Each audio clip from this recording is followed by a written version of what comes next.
13 दिसंबर 2001, दिल्ली, भारत की सबसे सुरक्षित इमारत, संसद। और उसी दिन सब कुछ लगभग खत्म हो सकता था।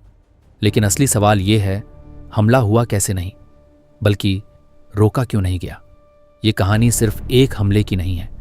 ये कहानी है उन चेतावनियों की जो आईं लेकिन सुनी नहीं गई, उन सूचनाओं की जो जुड़ी नहीं, और उस सिस्टम की जो टूट चुका था। साल 2001। भारत पहले से ही तनाव में था।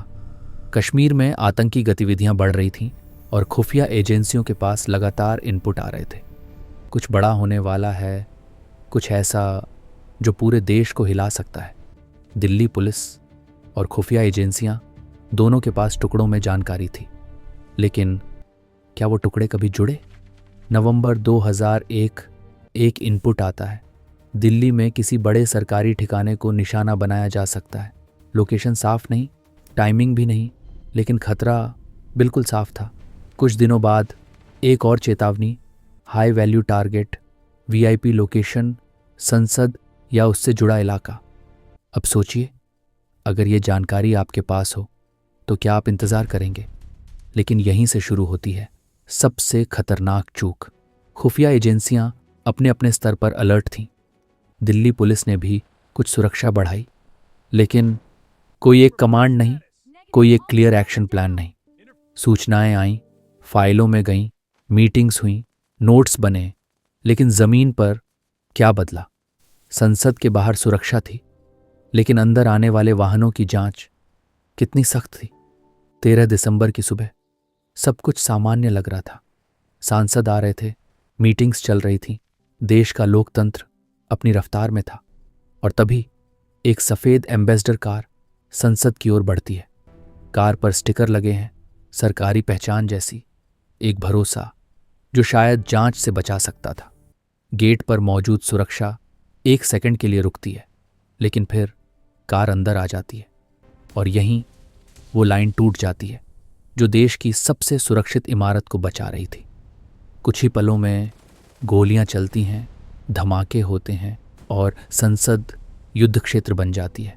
लेकिन सवाल ये नहीं है कि हमला हुआ, सवाल ये है, क्या इसे रोका जा सकता था?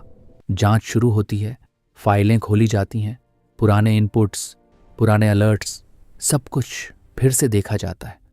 और जो सामने आता है वो और भी डरावना है।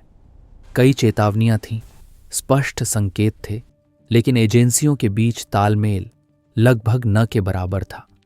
इंटेलिजेंस ब्यूरो के पास जानकारी थी, रॉ के पास अलग इनपुट्स थे। दिल्ली पुलिस अपनी दिशा में काम कर रही थी, लेकिन कोई एक सिस्टम नहीं था जो इन सबको जोड़ सके। क्या ये सिर्फ लापरवाही थी या सिस्टम की कमजोरी? क्यों एक ही खतरे को अलग अलग हिस्सों में देखा गया? क्यों किसी ने पूरी तस्वीर नहीं देखी? और सबसे बड़ा सवाल, अगर उस दिन आतंकी संसद भवन के अंदर तक पहुंच जाते तो क्या होता?